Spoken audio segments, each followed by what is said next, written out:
if you found yourself walking into that path or into that trap of going to the Google for your medical advice, or your favorite influence or whatever, and you're recognizing this might have been the wrong choice for me and I'm not really sure, how do you become a self-advocate for yourself, as a patient, or as a human in maybe this conventional world of medicine or modern medical health care management on the back end of that, healthcare management, and when is it time to maybe seek help seek help elsewhere?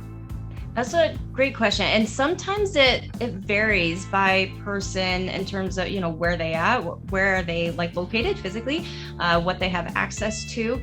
But a lot of times, especially on Instagram, I'm trying to teach people so that they can ask their physicians the right questions. Because again, if they've got 5 minutes with you, they're looking for keywords, key symptoms, key things that you're saying that are going to point them in one direction or another. So I try to give them some of those key things so they can say the right stuff to get the help that they need. So that's one piece, is just having the person, the patient, gain a better understanding of how this functions, not necessarily what you do about it, but right, how it actually functions. And so they can start to have that conversation with their doctor. So that's the first piece, just learning about how their body works.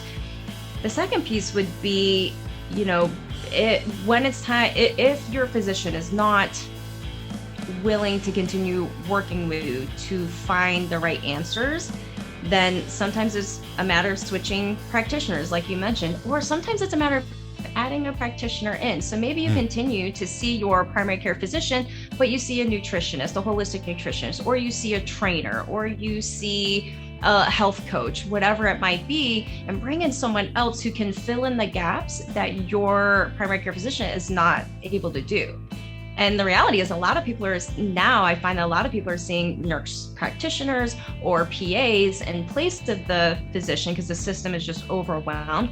And I find that those folks are much easier to work with. So I have some folks who are income restricted, and so we try to do as much through their plan, whether that's a state plan like Access here in Arizona, or just their commercial insurance. And I'll tell them, okay, go to your, nurse practitioner. Here's the tests I want to run. And oftentimes they'll run them. They'll do it for us.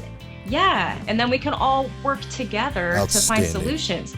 Yeah. And I see that they're much more willing to work with me than most MDs. They're much more open to that. And then we start to get somewhere. So it's not always necessarily finding another doctor. It's just finding good practitioners and people in the health and wellness space who do know what they're talking about, but also know their limitations in terms of what they can do or not do. Yeah. God, what a novel idea, to bring other people in with, air quotes, pieces of paper on the wall that to help, that from a team approach. And part of that is what you started there was kind of helping your patient to understand how to have the conversation. And there is a discourse. You mentioned keywords, right? Going back to the whole Google, analogy or Google example, that there are keywords to use. There are things you can say. It's not about understanding the entire system or, whether it be the human physiology or anatomy or the endocrine system or whatever.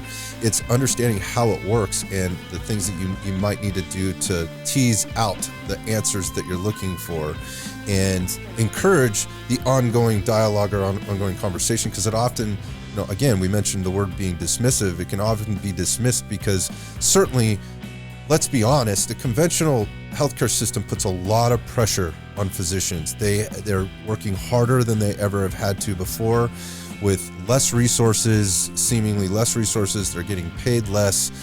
Somebody's got more and more people are putting their hand in the cookie jar in terms of getting payment. It's hard. They are in a very tough spot. So if you can come to them, with a little bit more knowledge, and not on the attack, but on the level of being able to have this dialogue, and do that through bringing other people into your team, into your healthcare plan outside of your GP.